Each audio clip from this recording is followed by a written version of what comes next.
রক্তের দাগ কতজন আহত যেটা আমাকে লেখা আছে মিলে হবে। পায়ের মধ্যে মোটামুটি মার দিচ্ছে। পায়েও কোবাইছে এখানে কি মাথায় কি কোবাইছে? বাড়ি মারছে, ফাটে গেছে একদম। মাথায় ফেটে গেছে? হ্যাঁ, 10টা শুনে 10টা সিলাইছে।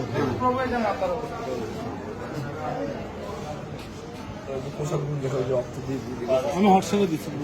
ও পায়েও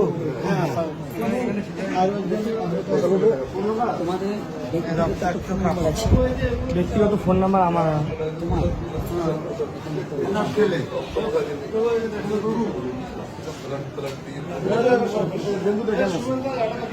আরেকজন আহত হয়েছে বলছে কি? দেখি দেখি বাবা, আপনার তো দেখা এটা এখানে এখানে আছে এখানে। তারপর পায়ের মধ্যে খুব জোর আঘাত পেয়েছি আমি। হ্যাঁ, আপনাদের খুবই এই এখানে প্রভু দেখে এখানে খুবই আমি মার দিচ্ছে না, ভাগ্য ভালো। লাঠি ছোটা দিয়ে অস্ত্র শস্ত্র নিয়ে হ্যাঁ, অস্ত্র না লাঠি ছিল আর এই পাটকেল ছিল। ঠিক আছে। না প্রভু আমরা তো চিনি না, আমরা তো লালমেহার থেকে আসছি। কোন দলের টলের কেউ কিছু বলছে? না, কেউ কিছু বলে নাই।